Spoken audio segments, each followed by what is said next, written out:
Hello everybody, this is Tom here from A Cast to the Past, the time-traveling video game podcast where best friends get together to look at old games in a new light, and today we're taking a break from traveling across gaming history to come right here to the present to sit back, relax, and we're going to watch the Nintendo Treehouse Live July 2020 live stream, which has promised to detail both Paper Mario, the Origami King. We're going to see some gameplay. This will probably be the final tease before the release later this month.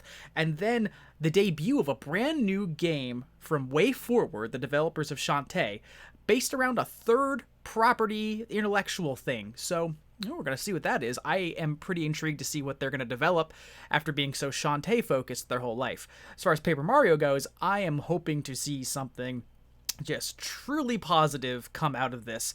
Paper Mario is a franchise that I've flirted with over the years. I've always found it very charming and interesting and just captivating. Its style is incredible. Its sense of humor is very witty. But yet, the last one I played, which was Paper Mario Sticker Star on the DS, the first one on the DS, the only one on the DS, its gameplay was very lacking. I felt there was a very poor difficulty curve because the stickers just made it so that enemy encounters seemed almost useless. You know, as long as you were collecting the box stickers, what was the point of playing? Didn't enjoy it. I skipped Color Splash because I heard it was very meh. I heard it was an improvement, but it was meh. So, like, I'm not saying I'm trapped in the past. I can only play Paper Mario if it's like the old Paper Mario. I would just hope that whatever Origami King is going to center its mechanics around, it's something a little bit more challenging and engaging than what we had with Sticker Star. So, that's what I'm hoping to get out of this Paper Mario Origami King presentation, which I imagine will lead and be the bulk of the Treehouse today. And then we will see what surprise they're going to spring on us for Wayforward's presentation. So, thank you for joining us here on Twitch today. You can also follow us on Twitter to keep up with our release schedule. We drop original content on Twitch and on YouTube. We're getting the sense of our schedule down, and I think within the next week we're going to have what our master intention seems to be locked in. Saturday, we're looking to debut the next installment of our Halo commentary / gameplay series. That'll be part 8 of 10. And I'm going to shut up now because we got rating pending to everyone up, which means this presentation is underway, baby. So, got the happy little joyful music. Let's, come on, let's see what we got. Hit me up, Nintendo. All right, we got the... Hello, and welcome hi to there. Nintendo Treehouse Live. Thank you so much for joining us today. And so, of course, they're all socially distanced, as everyone knows the world is horrible. And yeah, so we can't have this presentation in a nice little Nintendo aesthetically pleasing control room, so they're all having it from their house. Completely makes sense. So, without further ado, let's meet the team. All right, let's meet the team.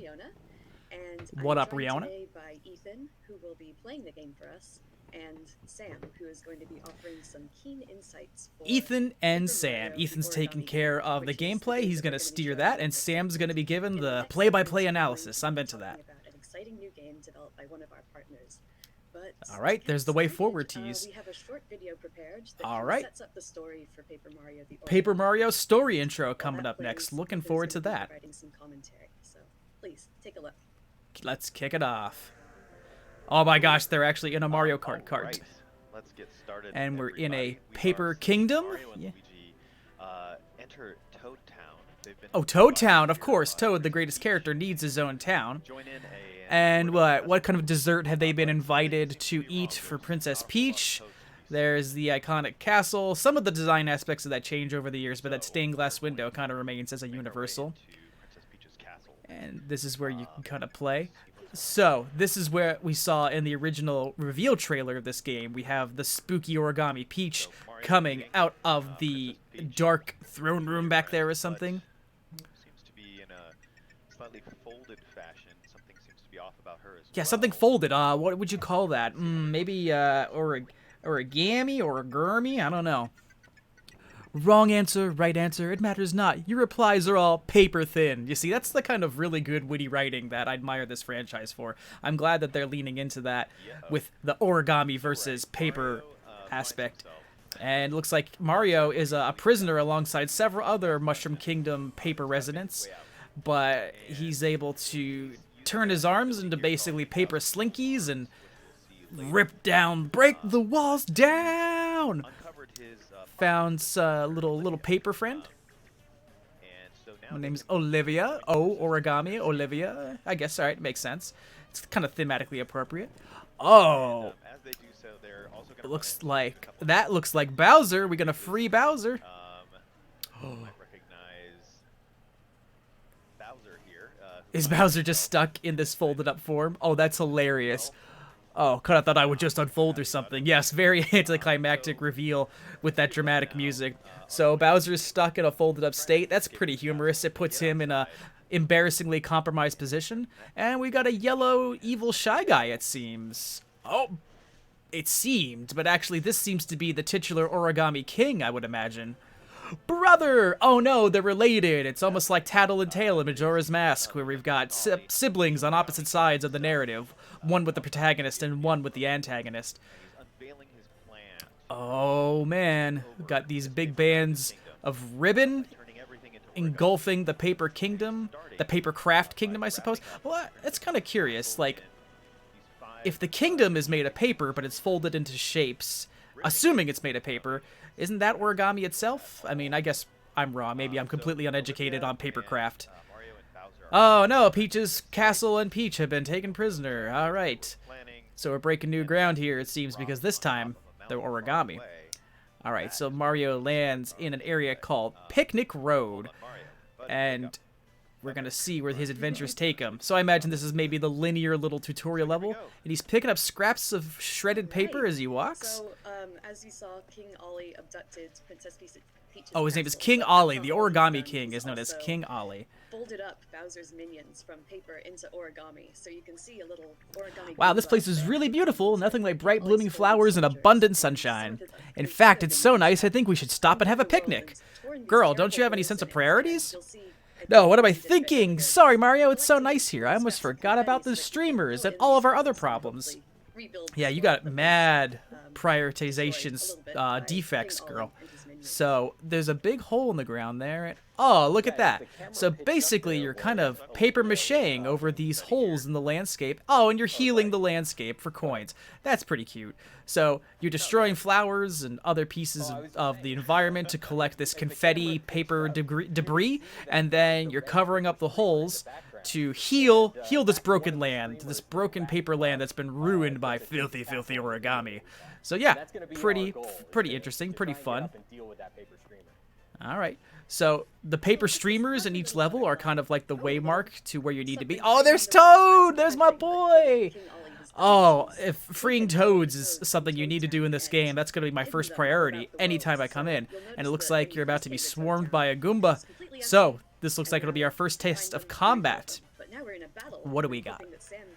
Line them up. Yeah, So- I love the battle system in this game. Okay, so the battles happen in two different phases. You've got this ring-based puzzle portion, and then you've got your familiar Paper Mario timing-based attacks.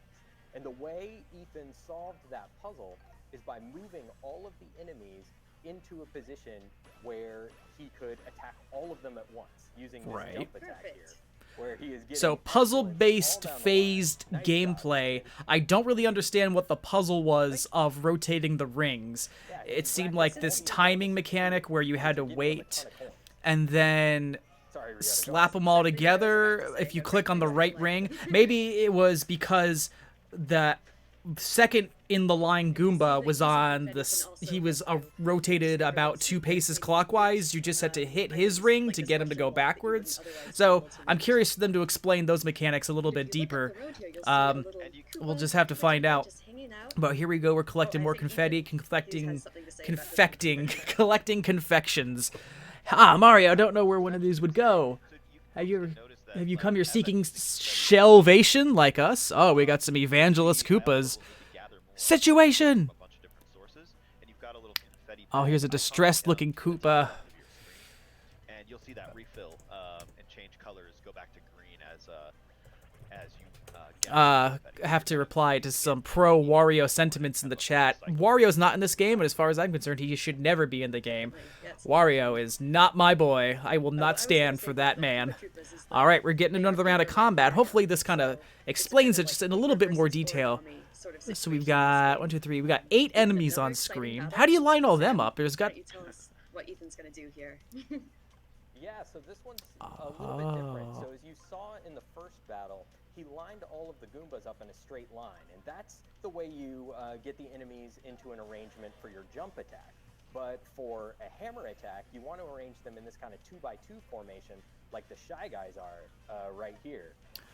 Okay, and I noticed in the top right corner of the screen there was a move counter, so there is a specific amount of moves of the ring that you're allowed to do, both outwards and clockwise or counterclockwise, and you have to line the enemies up as best you can in those shapes beforehand. Now I expect that as you get deeper into the game and you're facing more enemies, they're gonna scatter all around this circle, and it's gonna make it very challenging for you to actually keep up with them within the limited amount of terms you're allotted for the combat phases. So that was pretty interesting. We also detailed hammer attacks and how they'll work in this game. Hammer attacks have a 2x2 block radius compared to the straight line radius of the jump. So it's in your best interest to line up the Shy Guys 2x2. You know, like they said while I was observing, you probably heard it.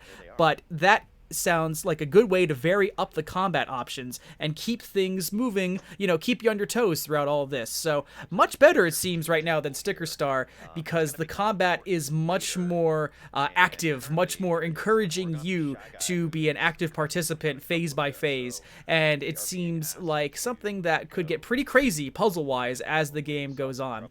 So we got some kind of mysterious vault door. I wasn't paying attention to where the Koopas were staying, but there's some kind of enemy clearly outside.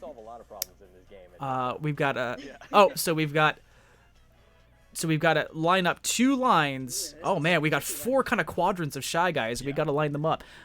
The countdown. Hey, it looks like you could press and hold plus to spend. Oh man, you're just speeding through the dialogue, man. How are we supposed to keep up with this? Except by watching it later in post. For the ring puzzle.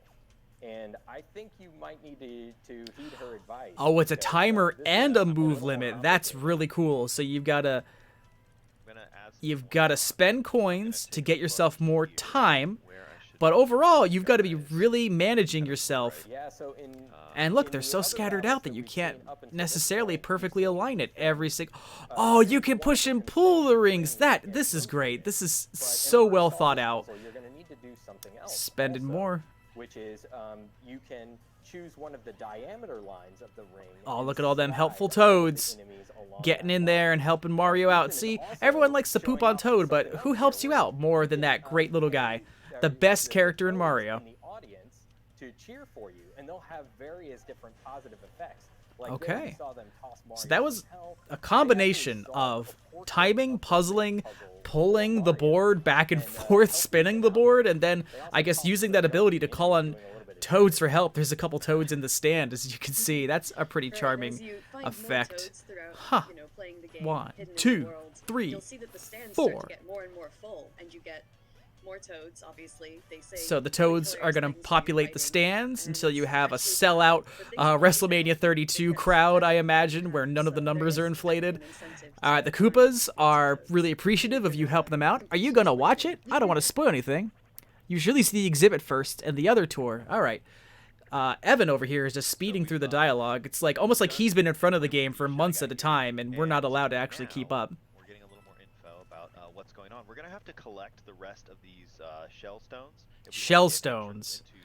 Into this temple, so that's gonna be kind of our all right. goal. While we're down shell here, stones to enter the Koopa Sacred Temple.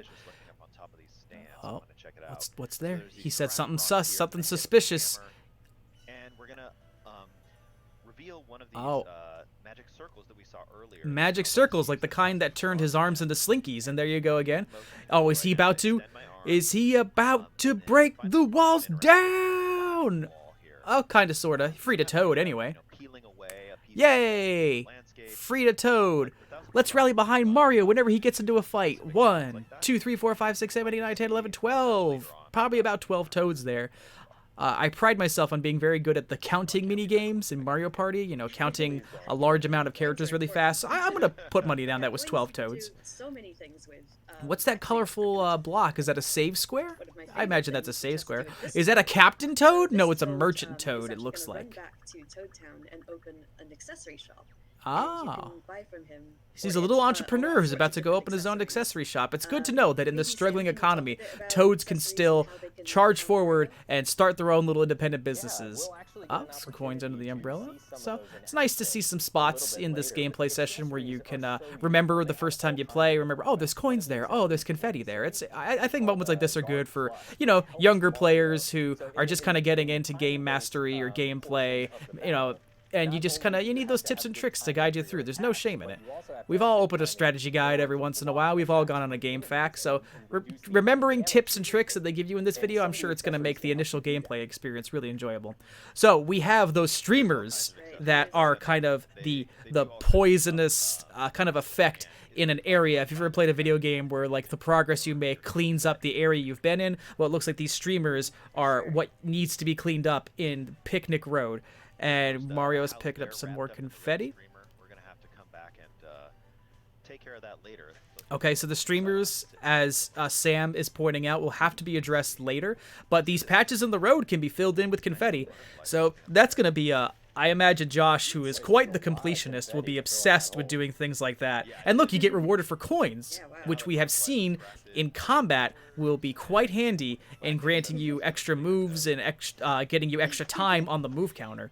So we just freed a toad. Hey, see, oh wow, they're just, I can't even read the freaking dialogue patches. They just go through so fast.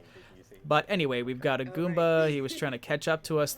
Looks like they don't want to fight him. That little Goomba there, so I decided to run from that battle. Okay, so battles can be avoided if you don't want to get into it. It's very much a Pokemon wild area kind of gimmick. And look, we got a Mario level complete flag. Oh, it's a Mario golf little putting green. Oh, that's delightful. And it was a level complete flag. It's 2 in 1. Hey, what's this? So, yeah, folks who are Mario fans may recognize this stairway. They may recognize that iconic stairway. What do we got here? Oh. A bunch of toads free via firework. Adorable. 1, 2, 3, 4, 5, 6, 7. So hiding toads is key to combat buffs. It seems like it's something you're definitely gonna want to pick up. We got an item block there, and what is that? Looks like a little crab. Scurry. Oh, it's a dog. It's a little red. You just smack that dog on the head. What the heck? I mean, great. It was a toad, but that initial sight was quite jarring. Yeah, he's putting up his dukes, but he's gonna run a back little to tough downtown toad. as well, and he's gonna open. He just mentioned the Battle Lab, which is a place that Battle you can Lab. practice your timing for battles. and Oh, things so like it's a that. nice it's little definitely battle finding timing toads. practice You never know arena. which toad you're That'd be gonna pretty find good to and kind of get the find rhythms of this this game shop down. I or appreciate, you know, all sorts of mechanics like things. that. So, a free gift. Mario, it's free. There's no such thing as a free gift, but, you know, whatever. There's always a cost to something. There's always a hidden cost. Right. That's what they don't tell you about. Our way from Picnic Road into Overlook Mountain. Overlook Mountain. All right, so this seems to be the next area. And now you can see the streamers, which I assume are coming out all the way from Peach's Castle. And that maybe is at the first dungeon, the first major area with a boss and some progress to be made. And you're free to explore kind of at your own. Free to explore, so it's a little bit of an open world Mario game. Seems like open world is just music to Nintendo's ears nowadays. They did it fantastically with Breath of the Wild. They did it pretty good with Sword and Shield. I mean, I liked most of it, but I know it had lukewarm results. What did we get? We saw a treasure chest. Found a collectible, which Just we found a haven't seen so collectible? far, but this is going to show up in the Oh, Toads wave battle. Okay, let's see what that entails. I'm really excited to see what a wave battle is going to feature. So I was saying that will show up in the. Oh, look how much they're spread out. How are you going to line these up? This is where you'll find all of the different 1, 2. collectibles and yeah, I mean, Oh, that's boom, basically just it. like We've got that. Another battle here going. I'm excited I'm gonna to get see through this Ethan one quickly, you guys. knock this one out. 1, Yeah, nice 2, work. 3, 4. Oh, fantastic. But now the Shy Guys get a turn, It's correct? immensely satisfying to solve Mario's these turn, ring huh. puzzles. So I feel like the enemies only get to attack if you don't line up the rings ton of correctly, damage when you get because into the attack Evan phase. here has You just can been get through these battles steamrolling through everyone. Oh, here's the second wave. master this system. Line them This up. is a wave battle, so you've got, Well, where's multiple their groups of turn? enemies that Or you can maybe they don't get a turn because they just started. Great lineup, attack power up. All right. Oh, Ethan's making it look so easy. Start battle. Yeah, you're All right. thrashing these guys. 1, 2, 3 and 4, and then we're just going to go through the next row of Shy Guys. You can see the stands are starting to beef up with more of the toads because they were saving all the toads in the picnic road area. Oh, did some of the Shy Guys not actually bite the dust?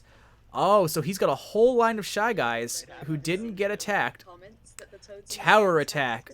What are they going to do? What are they going to do? It's almost distracting, honestly. Well, really, what are they going to do?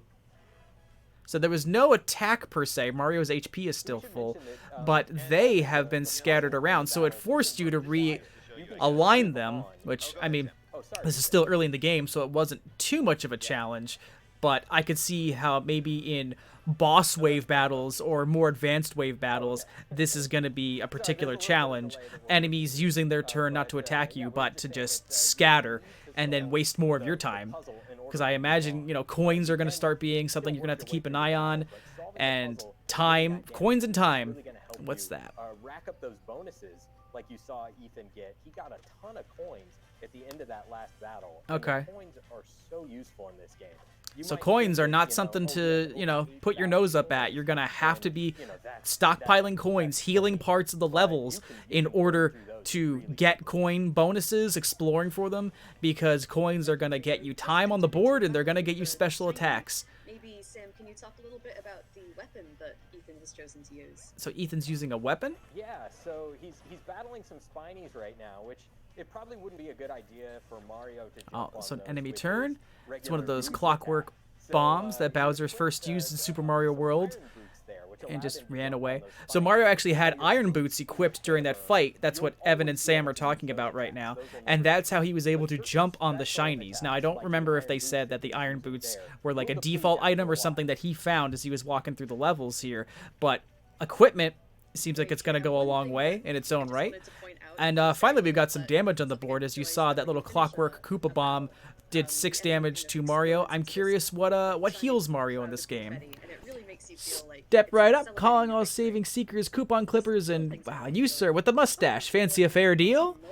Monty Mole running his own little stand, like his own little Bob's discount store, his Ollie's retail outlet. What do we got?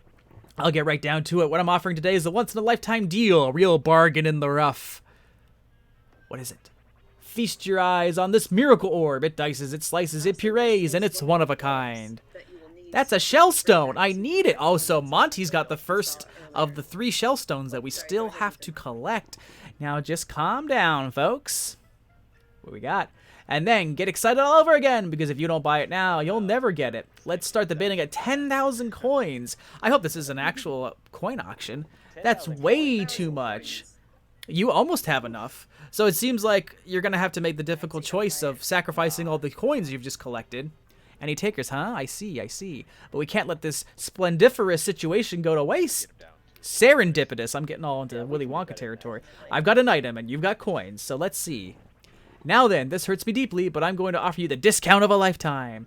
For an extremely limited time, you can purchase this fine item for the low, low price of 5,000. Well, yeah. It's getting better, but I think we can push. Oh, this down they're further. gonna push it further. All right. This is haggling 101, folks. You always got to lowball until you can hopefully get a better deal. So let's see how much further they can push this. I didn't even have 10,000 to start with. What do we got? What do we got? I'm just going to put this out there. 3,000 coins. That's it. That's the offer. Take it or leave it. What about a cousin's discount? You know, take the red route and offer. Don't buy. Whoo-boy, I don't want to do it, but you're forcing my hand. At the price, it's as good as highway robbery. All we need is 2,000 coins. I mean, come on. How could you not at that point? I'm gonna keep going. They're going to keep going. He's really upset now. I'm losing it. You want this off the shirt off my back too, even though I'm not wearing a shirt? 1,000 coins, will ya? Okay, what do you guys say? I say just buy I'd it. say take it. Like, what happens if you just force them all the way down to 0? Oh, God, he says giddy up. It's like one of the most annoying things you can hear anybody say. Giddy up. Ugh, eye rolling. So, you've got the green shellstone. So, now I believe you just need the purple and the red. So, I kind of assumed you'd have to, like, brave dungeons or fight bosses to get these, but it seems like that's all you had to do was just engage in these clever little character puzzles, and boom, you can have it. So, let's see what else you can find scattered throughout this level. Oh, so we're skipping. They're not going to be showing us all of the Overlook. And according to Sam, we're going to jump right to a boss battle so Evan can show us how to navigate that challenge. Touched on just a little bit when we first walked into Overlook Mountain is the environments are connected organically into this big world. Organically connected environments, even though it just seemed like it was a frame transition like in most RPGs. But okay, yeah, organic. Okay. The environments were separated into kind of this Super Mario World style overworld map. But here you've got this big connected world, and it feels much more like this. So Mario's HP has increased, so this is clearly a jump a little bit further into the game. I believe they said we're going to see some boss gameplay, so maybe this is the culmination of the first dungeon. Yes, it definitely looks like we're on top of that construction with the streamer wrapped around it. And that's my brother's face right in the middle. Ah, Ollie the Origami King has branded this tower as his own. Should we try to detach it somehow? Well, we're going to have to see. I'm sure a boss is about to rear its head. Boing. Does nothing. Mario's just like, that's all I know how to do is jump. I don't know how to do anything else. Uh-oh. Got some incoming colored pencil missiles. That was pretty cool. So Olivia just saved your neck from getting colored and poked to death. But who fired that? Ah, man. Who is this a giant sketchbook? What is this? Is that a tablet? It's a pack of the Missile Maestro colored pencils. All right. I'm sick and tired of Philistines like you erasing my hard work. You probably haven't heard of me, right? Figures, when was the last time you even went to a gallery? Pfft, don't answer. I'm going to give you an art lesson for free. The name's Jean-Pierre Colored Pencils the 12th. Oh, boy. When we get into the boss battle, the boss is in the center of the rings. And the bosses are in the center of the rings for the boss battles. So the puzzles revolve around guiding Mario to the center. That's pretty intriguing. So it's going to take a little bit of figuring out to try and see what does damage to each of the bosses. All right, so let's see what we got. Definitely. I love the boss. Super detailed sentient colored pencils. Love it.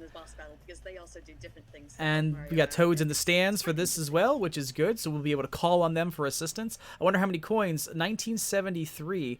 So wait, 1973. You only spent 1,000 coins on the Shellstone. So it seems like you've spent a lot of money up to this point before the boss battle. And they've just fired a few missiles that are locked onto you. So I wonder if successfully navigating. There's magic circles. First time we've seen something like that. It kind of looks like a switch. Maybe it activates something.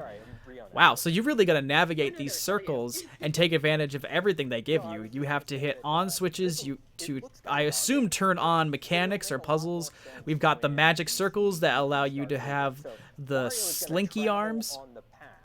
As dictated by these arrows. Okay. So the arrows guide which way you can go around the circle. And he passed an envelope on the way, and that envelope gave him a and so that circle guides him up, and he hit the on switch, which activate the magic circles. And as I was assuming at the beginning, those colored pencils had locked on to where he was on the board, and since he had moved, wasn't there to be threatened by him anymore. So can you attack from there? Mario's turn. And he's gonna slap at him close. So it seems like you gotta sneak up from behind. And he damages himself in reopening. That's pretty intriguing. So, alright. It seems pretty simple. We've got to keep navigating, getting to the center of the circle in order to attack. Use the arrows to get around. And it seems like you're also going to want to kind of be moving these. I assume the magic circles are going to be spots where you can do like mega damage. Or maybe that's the coup de grace, so to speak. But, oh man, you've got about 70 seconds to look at all these circles and really get a path figured out. It's really fast-paced. 1, 2, and he moves in, and he's on an attack spot. So there we go. Very good, yeah. Sorry. All right. Man, this is... Wow, I was hoping for a combat change, but it looks even better than I really could have imagined. This seems very unique, very challenging, hopefully in a good way.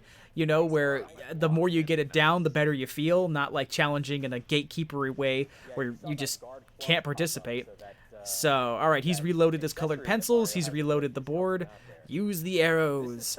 And it seems like, what do we got here? pretty this might excellent. be Oh, good to- I am a fool. Those green crosshairs are where he's locked on. I thought the markers, sorry, the colored pencils from Jean-Pierre over here would just land wherever you originally were. Take Sam So, and wow, Spice. you're avoiding crosshairs, you're triggering magic circles, you're calling on toads, you're trying to get to the center by going on guided arrow paths, and you got 70 seconds to do it. That is just really intriguing. And right there, it looked like the toads gave you some health, but that's about it. They weren't able to damage the enemy because the toads were on the outer rim. They were not at the center, which is the only area where Jean-Pierre can be damaged. And it looks like you can also do some push and pull here to rearrange the order of the rings on one side or the other. So we're walking around, gonna go down one. Oh, down all the way. All right, get him right around back. Some coins on the map. Thankfully, he avoided all the crosshairs, and now he gets to attack because he's snuck up right behind him. And I believe this will be a hammer attack. Magic circle activated. Oh, we're going into springy arm territory. Thousandfold arms, that's what they're technically called. I should pay attention to that. Close the lid! Lock the gates! But can he keep them down and locked? Is this it? More like me, actually. It's shaking like a Pokeball. Is it going to open? Once again, he's got to damage and confuse himself in order to open up. So Very nice. that's pretty dang great. All right. Well, this just looks like a kind of a rinse, wash, repeat. You know, adapt to the challenges that Jean-Pierre throws out for you. And just keep getting to the center of that circle and don't get attacked in the process. Call on the toads when you need help or health and just go from there. So that's pretty intriguing. I like that. I think it's a pretty good gameplay mechanic. I guess we're just going to have to sit here and write out the rest of this boss battle. But, you know, cool beans. So if you're just joining us now, thank you for logging in. This is Tom from A Cast to the Past, the time-traveling video game podcast where best friends get together to look at old games in a new light. And right now, we are live streaming the Nintendo Treehouse July 2020 presentation of Paper Mario, the Origami King, and the yet-to-be-revealed new game from Wayforward, the developers of Shantae. So we've been doing this Twitch live stream for about a half hour now, since 1 p.m. when they started. They've been going over the mechanics of Paper Mario, the Origami King, talking about the new battle system, the new open world environments, and how you can explore them and interact with both healing the environments, finding toads in the landscapes, interacting with characters to achieve your goals. It's all looking very, very good. A nice change of pace so far for a very charming series that has retained all of its charm, might I add. So, closing the lid one more time, we're trying to defeat a colored pencil themed boss known as Jean-Pierre Colored Pencils the 12th. I believe that was his full name. And he's an indignant, bitter artist who doesn't appreciate how nobody goes to galleries anymore. So we're closing his lid and making him hurt himself every time he has to reopen it. And we're just getting through this demonstration. We have Nintendo employee Evan is handling the gameplay, and Nintendo employee Sam is providing some commentary and insight. And our main kind of host DJ is Nintendo employee Rami. You haven't seen them if you're just joining me. Oh, there's Evan. And yeah, it's all about positioning in this game. It's about navigating the game board to make sure you're in the right spot at the right time, and you have a very limited amount of times to turn the rings and make sure you navigate it correctly. So that's big in playing Paper Mario, the Origami King. Very intrigued by the way this game's set up. And it looks like, oh, only the first little bit of damage has been done to Mario. They had him at 70 HP the entirety of this fight. Behold, my rainbow, what was it, a rainbow cannon, a rainbow attack? Oh no, it's like a colored pencil Gatling gun. Yeah, goodness gracious. And I wonder if he's going to be able to follow you around now, like, you know, pivot and turn with where you go on the rings and just launch this all-out assault. Because otherwise, it kind of just seems like it's really easy to avoid attacks from this colored pencil-themed boss. But we'll see, maybe I'm wrong. The bosses are puzzles. Like they said, here's our hosts. Oh, we're not even going to get the end of it. So that's pretty cool. They're not even going to show you the coup de grace on the final boss there. So that's great. When's the release date? Friday, July 17th. So next week. So as I theorize, this will probably be the last little sneak peek before they drop it on us. I'm really excited to get this and pick it up. This will definitely be my next major gaming project of the year. Awesome. So thank you so much, Riona. And thank you. Riona. I'm sorry for calling you Romney. Riona, Evan, Sam. Trailer one more time for those of you who might have missed it. and also because the announcement trailer does a really good job of So we're getting the highlighting some of announcement various trailer one environments more that time this adventure for will take you Paper to. Mario: The They won't show Origami you King to in close just a out. single Treehouse Live segment. And then I So, believe from stay there, tuned for that. we're going And right into up, Wayforward's and coming up, we're new gonna be game taking a reveal. look at a brand new game. So Brand new stick around. game from Thanks, Wayforward. everyone. Let's transition over. And here it is, the super creepy, super intriguing announcement trailer for Paper Mario: The Origami King. Like I said, I love this. Origami Peach waddling her way out of that dark room behind her and confronting Mario. How good to see you. Will you crease yourself and be reborn like me? And, Mario's going to say no. Maybe, what if you say yes? Wrong answer, right answer, it matters not. Your replies are all paper thin. And it's such good wordplay. Goodbye. And then the floor opens up and you take a tumble into adventure. Bum-ba-da-ba, bum-ba-da-ba. There's folded up Bowser.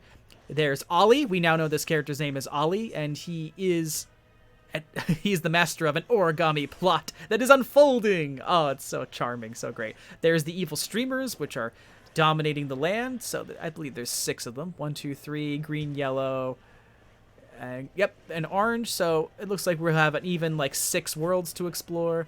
And yeah, just here's more tastes of gameplay. We got paper mache Goombas. We've got Olivia, the helpful origami princess, I would say. We got the 1,000-fold arms. We've got Bowser Jr. showing that he's going to join in the fight. And there is more of those big, wide open levels with some vehicular sections right there. I am just so excited to get into the meat of this game. Oh, epic cheap. There's the circular gameplay combat. Exploring the oceans like a paper Dragon Quest 11. 1, 2, 3, 4. Oh no! A giant belly dancing thing of string there. All building up to that epic final shot. And Paper Mario: The Origami King coming out July 17th, 2020. That's 1 week from now, next Friday. So one more week until we can get our hands on this latest Paper Mario adventure. And of course we have this cute little Metroid reference. Pew pew! Pew pew! I wonder if that's just a fun little... Oh wait, there's a Donkey Kong head right there. I wonder if that's just like a fun little side reference, or... I don't know. Or... Oh goodness, imagine if the Wayforward game... No, they said it was a third-party property that the Wayforward game was going to entail. So we're on a stay tuned right now. So, interested to see where this is going to go. I wonder also how long they're going to make us wait. I guess this really is live. I was kind of taking it for granted. I assumed that maybe they were going to pre-tape this and just call it live because they were all clearly on some kind of Zoom call, the developers there in their house. But yeah, I don't know how long I'm going to have to provide witty banter and just stalling, but let me once again get around to shamelessly shelling the show. I am Tom, the co-host of A Cast of the Past, the time-traveling video game podcast where best friends get together to talk about old games in a new light. Today, we are taking a break from our time-traveling adventures to come back to the present, and we are live streaming the Nintendo Treehouse July 2020 edition. We just wrapped up the 35-ish minute presentation of Paper Mario: The Origami King, the new Paper Mario open world RPG action-adventure game in that popular Nintendo side series. And up next, we have been promised a look at a brand new game from Wayforward, the developers of the Shantae game series. That's their most notable output so far. But Nintendo has stated that the game related to Wayforward, it's not a Nintendo property, it's a third-party property, which is pretty interesting. So it sounds like it's an adaptation, but of what? What could they be giving us? I don't know.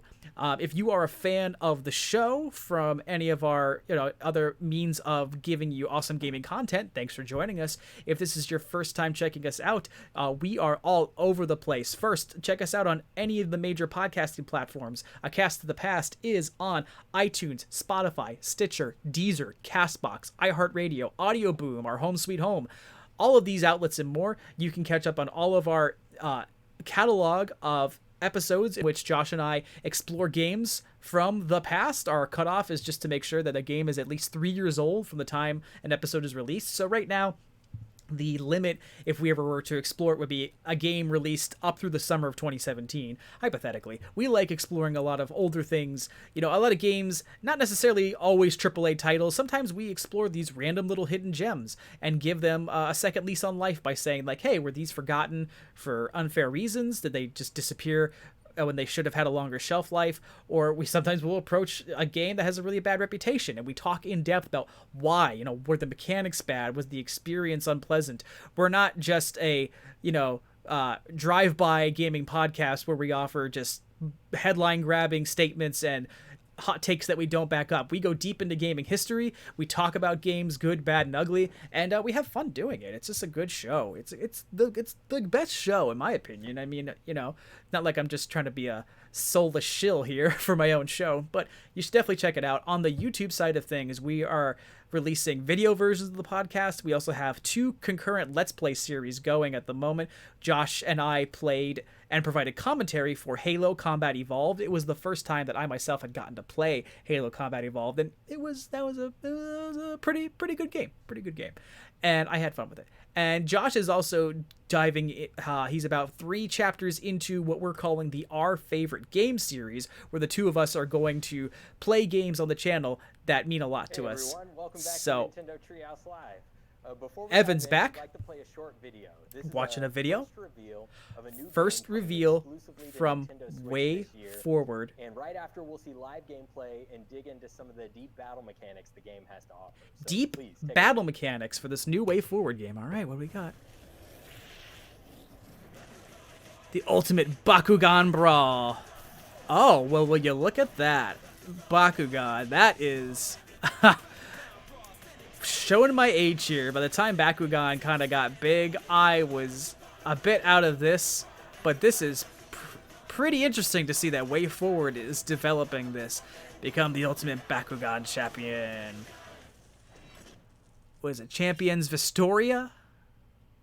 All right, let's meet the team who's joining us for this. Back. So Bakugan Champions of VESTORIA. Champions of VESTORIA is the full title. With, Tyler from Nintendo.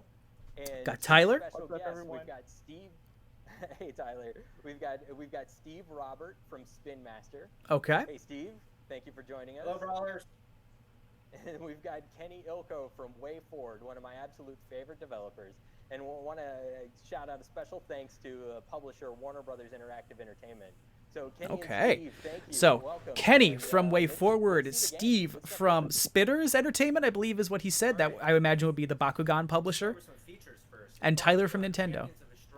You are the hero in an epic action role-playing game. Action role-playing game. All right. Original story. Hit TV series and toy franchise. Okay. We've designed a unique, real-time, and turn-based brawling system offering pickup Real-time and turn-based brawling system. That sounds pretty intriguing. How do you put all those elements together? Including faction resistance, increasing your Bakugan stats via in-game progression. Plus, you can selectively modify up to 4 special ability slots. There's a little fast travel system with a bus route. I like that. Takes me back to my days in college when I had to rely on buses to get around because it was too expensive to have a car on campus. Across a variety of environments and engage in over 100 quests. 100 quests, nice. In all, you'll collect over 80 Bakugan. 80 Bakugan up for collection. Sounds pretty intriguing. You and your Bakugan become I imagine they probably have types and different kinds of abilities similar to Pokemon. And is this going to be a trainer battle that we're engaging in right now? Listen to our fans, and we're bringing back Leonidas. Bringing back Leonidas. Is that a fan favorite character, I assume, because he said fan outcry was strong. Champions of Vestroia, you can play against brawlers around the world and online, head-to-head multiplayer. Online multiplayer worldwide. That's good. That's good. Giving Bakugan fans around the globe a chance to come together and enjoy this game. All right. We'll pick up the first fight down here. First fight, and we got Kenny from Wayforward on the stream now. So I'm basically jumping in a mid-story quest here. I was sent by a local kid to go and do some practicing before some tournaments. Okay, so your main character here is trying to brush up and practice their Bakugan skills before a big Bakugan tournament.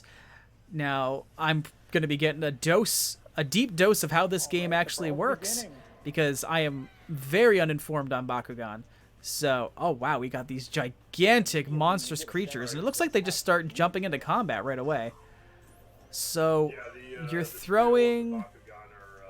The intent was to make sure we kept...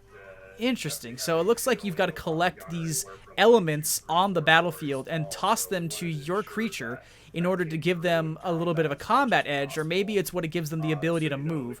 I believe they randomly spawn... to the TV show, as people are watching the TV show, and then the player character is taking quite a few hits. You know, we're running around here in the Hive Matrix, real time, collecting energy cores, which are those okay. hexagons on the field. So they're collecting energy cores Those energy off of the cores field. give you, the equivalent of mana in like a fantasy RPG. And the energy cores are basically mana, the bottom left corner, which are that's powering for up your abilities. character's abilities. Those are, you know, the equivalent of, you know, essentially casting a spell.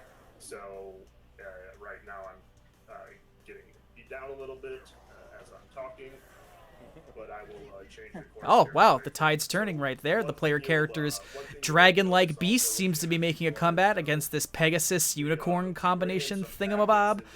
All right, I feel my age so hard right now. I'm trying to describe something that I'm completely out of depth with, but I understand the combat system.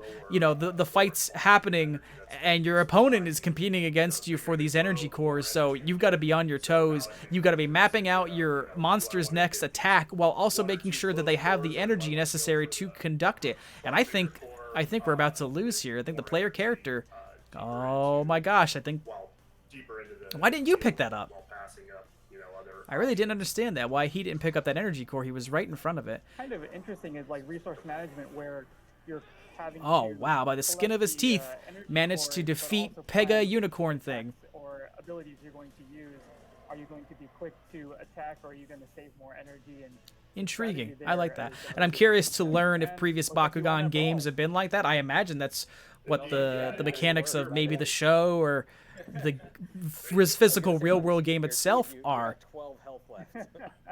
And, of course, busted on Kenny because he almost got knocked out in a live gameplay tutorial. That's always a little bit hilarious when the developer, you know, shows a little bit of rust when they're trying to keep up within their own game. So, yeah, Bakugan Champions of Vestoria. And we're sitting here with the developers from Wayforward. We got Kenny from Wayforward. We've got Steve from Spinners Entertainment, which I imagine is the Bakugan development representative, the property owner. And we've got Tyler and Evan from Nintendo also on here. And this is coming to Switch exclusively later this year. It's going to have worldwide online multiplayer, 80 Bakugan to collect, and a lot of just really cool environments to explore across 100 quests. So Kenny, the player character, because the developer's name is Kenny, looks like he's talking to this character. Are they going to be fighting? That would be intriguing. Elements going on in the game that you're going to want to, you know, I guess, constantly track on top of just item received, tournament poster scrap. So that's probably just a fetch quest within the game. They mentioned that the gameplay section they're doing right now is very early in the narrative, so arguably within the first couple hours of the game. Seems like you're searching for stuff as part of a fetch quest, and you just gotta some scraps of a tournament poster. Maybe you gotta restore a vandalized poster or something like that. So while Kenny is doing this, he also has opportunities to find NPCs who can engage in brief little Bakugan battles with. I think that's kind of where your story starts to unfold for you. And I'm curious if we're gonna see any more combat. So now I'm just kind of taking back my poster pieces that I had found. All right, so he's completing this fetch quest. Got one more quick thing to do for Larry. Oh, he's got something else to do. So he's gonna go over, do that. I want to see more of this battle system though. Like the gameplay of the world, it looks pretty decent. You know, it's very Pokemon Sword and Shield-esque. Oh, so he's walking around with his Bakugan. That's where a lot of the strategy is going to come into play between your Bakugan and your 4 abilities that you assign to the Bakugan. So which we'll you get did into not a little see bit it more if you're in joining right now, but the Bakugan fight in this real-time environment where your creature is going to be fighting your opponent's creature, you know, throwing some punches. But in order to really accelerate the combat, you have to run around the battle arena and pick up these energy cores that are on the ground and throw them up onto your monster and similar to mana, they will power up his abilities, and then you're presetting the abilities and launching them. So it's energy, it's resource management, it's energy collection, and it's real-time management of your creature as it's facing another creature, all at once, so that you don't get beaten, and so that you can take one step further up your journey to becoming a Bakugan master. Pretty interesting. And I'm kind of learning this on the fly because I have had zero interaction with the Bakugan franchise. It just came out at a point in my life where I was beyond such things, but I think this is pretty cool for Bakugan fans. I think this looks like a pretty well fleshed out version of this franchise, this environment, and you know, I'm excited for Bakugan fans. I think it's pretty cool to get your own console exclusive game on this nice portable system that, you know, I imagine some kids can take to school and play against each other, compare their Bakugan collections. Oop, had a little hiccup burp there, gross. And yeah, no, this seems pretty intriguing. And Wayforward handling it, you can be assured that the quality is probably going to be pretty dang good, just because of their reputation with the Shantae series, a very well-received platforming series there. So I assume that they'll be able to pull off something very helpful, very beneficial to Bakugan fans. I don't know why it would be helpful. Maybe it'll be helpful in developing strategies in the physical Bakugan game if people still play that at events. You never know. So, pretty cool. So, Kenny just picked up a Baku ability card as part of completing this side quest, and he is going to assign it to one of his new Bakugan. It was the Sun Shield. So that little 4-quadrant thing you can see there on the screen is your abilities, which are what I was telling you, the energy discs activate mid-game. So that's pretty cool, pretty intriguing. All right, as you collect ability cards, you can add them to your Bakugan, and that will increase your abilities in battle, the amount of abilities you can draw from. You can only have 4 at a time, so you got to manage. And it looks like he's got 2 on his team, a red one and a blue one. I don't know if they fire elemental types, such as in Pokemon, but I would assume logically that'd be fire and ice or fire and water, something like that. Shock of Nature, Fireblade. So these look like more moves. Water Spiral. All right, so yeah, more moves with which to draw from and assign to your creature and take advantage of in combat. So that is pretty cool, pretty cool. Oh, go ahead, Tyler. Sorry. It looks like Larry's piecing out. He's done with you for right now. Oh, they put the poster back up. You collect the pieces of the destroyed poster and you rehung it. Or Larry rehung it after you fetched all the pieces. Characters got some kind of weird jerky movements as they're walking towards you. They're like, hey, I gotta talk to you. So, you know, it's a good question. The Bakugan factions actually 16 experience? Kind of draw their own strategy. So again, leveraging as much as we can from the TCG and bringing that experience into the game. Oh, Bakugan has a TCG. I'm just learning of right now. Excellent, excellent. As a Pokemon TCG fan, I think that's pretty cool. TCGs are very fun to play with your friends. It's a very good way to help you think critically, develop thinking strategies, learn sequencing when trying to tackle tasks. Very good. I like that. So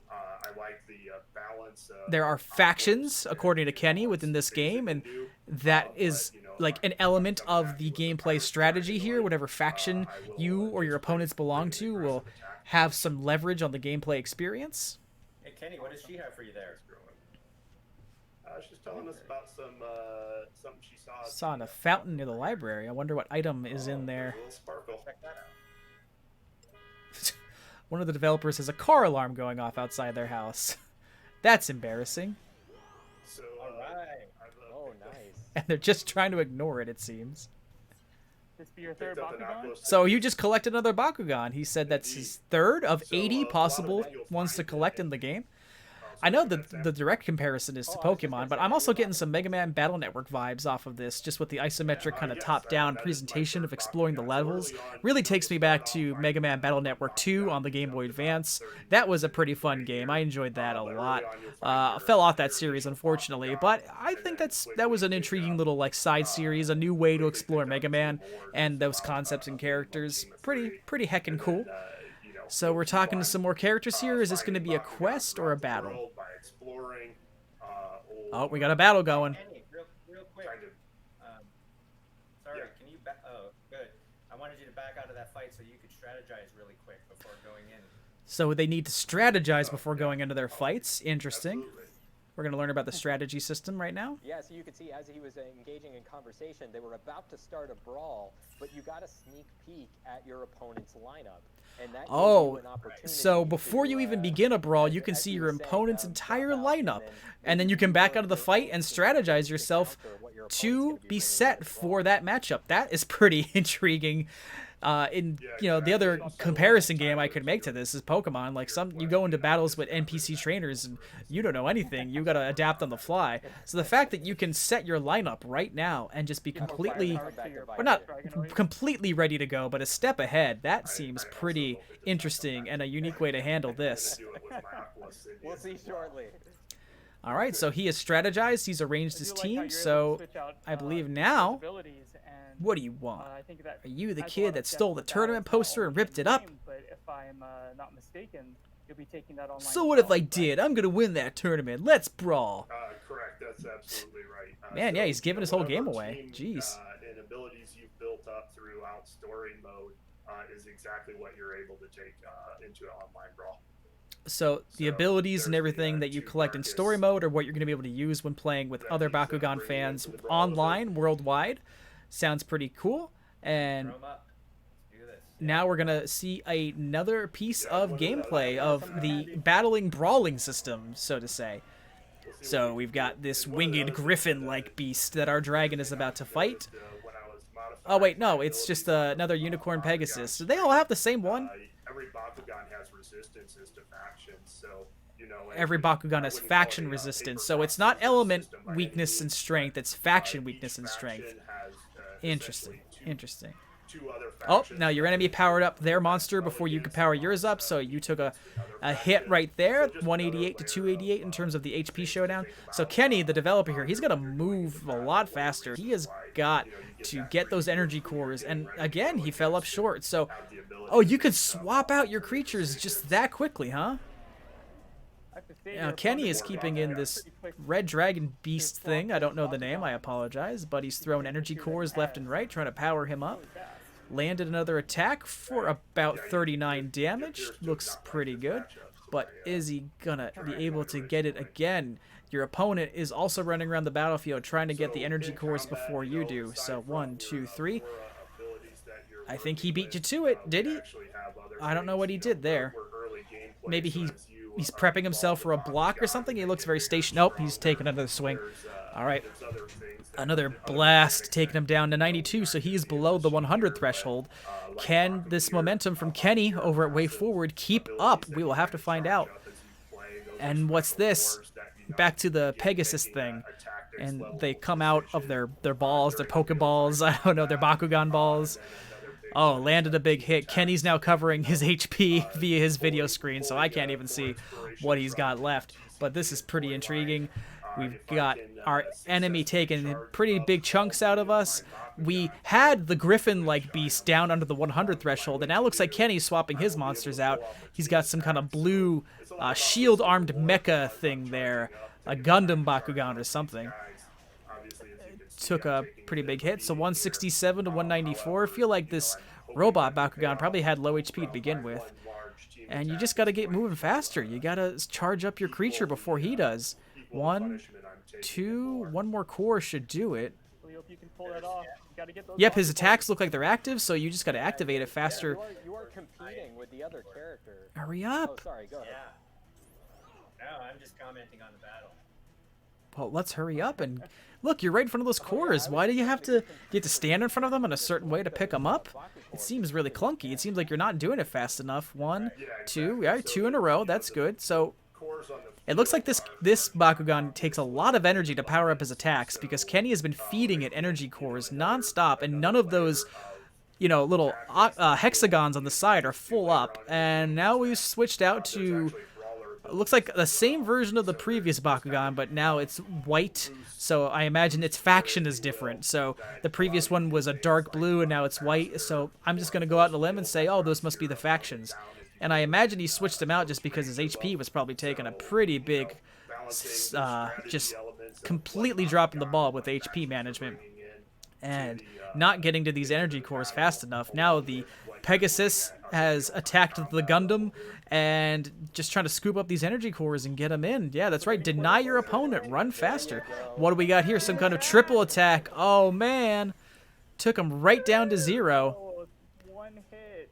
And, oh, he's got backup. Okay, so it doesn't matter if you destroy one. You've got to wipe out the whole team, it seems. So, down to 92, this Griffin. So, not much more to get through. Why did... Weird how the CPU avoided the one that was right in front of him to go for something that was further back. But our Bakugan from a faction I'm not aware of, but it's got a sword drawn. It's a kind of a robot mech Gundam-esque Bakugan fighting this Griffin beast-like thing. And, alright, down to 53. I was up at 208 when this started, I believe. So we just got to keep feeding energy cores. Oh, but your opponent got there first. But maybe that's not an attack. Maybe that's a power-up or a prelude to an attack. I'm not sure. But what? There's an energy core right there. Why didn't you go for it? And he's gonna chop him down to size. All right, the Griffin has been defeated. And that seems to be it. Victorious for Kenny, the developer from Wayforward. Good GG. Good matchup, man. All right. Team attack. So back to our developer foursome here.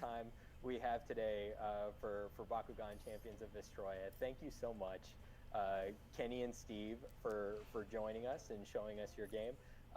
Do you have any final thoughts you want to share with us? Yeah, let's see. I want to hear what the developers have to say at the end here.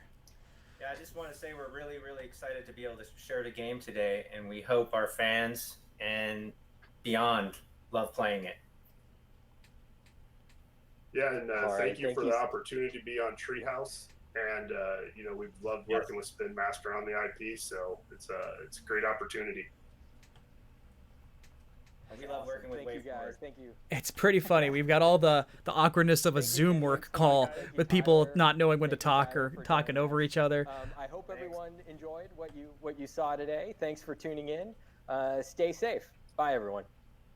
All right, so that looks like it's going to wrap up the Nintendo Treehouse Live presentation. So my final thoughts, I think the battle system in Paper Mario the Origami King looks hella intriguing and really fun. I think that Bakugan, while maybe not my cup of tea, looks like a really intriguing and fun way for fans of that franchise to get into more of their favorite game. And, you know, I think it's good for Wayforward. They've got a pretty strong IP backing them up. It could help get their name out there. It could help them see some commercial success. And ideally, that'll allow them to have more freedom to do more personal and original projects. You know, sometimes you got to do one for them and one for you. And hopefully this is that kind of system that Wayforward is tackling. So Origami King, that comes out next Friday. I'm going to try to pick it up. I think it looks very fun. Bakugan, I believe they slated that for a holiday 2020 release. Hopefully the COVID shutdown of planet Earth does not affect that release date. But until we find out anything more about that, this has been Tom from A Cast of the Past. Thank you so much for joining us today for this Nintendo Treehouse presentation of Mario Origami King and Bakugan Champions of Vestoria. I'm sorry, Bakugan fans, for botching that. You can catch us on all major iTunes platforms. iTunes does not own podcasts. You can catch us on all major podcasting platforms: iTunes, Spotify, Stitcher, Deezer, Castbox, iHeartRadio, Audio Boom, our home sweet home. We are everywhere. In addition, every Sunday we're going to have episodes out about some of the best, worst, and weirdest video games of the past, or interesting topics that Josh and I want to talk about from across the history of video games. So check those out on our podcast streams. Also, our YouTube channel, this video will be up on our YouTube channel later this afternoon so that you can catch up on this presentation if you were at work. Looks like it is shucking me off into another game video. I'm just going to turn that down because I'm not done doing the outro shill. But anyway, our YouTube channel, come there for video versions of the podcast. Come there. Oh, it's still going. What about that? I'm just going to have to get rid of this completely. Oh, well. So, as I was saying, YouTube channel, video versions of the podcast episode, Let's Plays from Josh and I. We're currently playing Halo Combat Evolved, and Josh is playing Celeste. There's cool stuff coming in the future. More gameplay, reviews, in-depth analysis, casual gameplay sessions, things we like to do about things that we hope you like to do. And overall, hey, thank you for being here with me today. I'm going to shut up now. Take care. We'll see you in the future.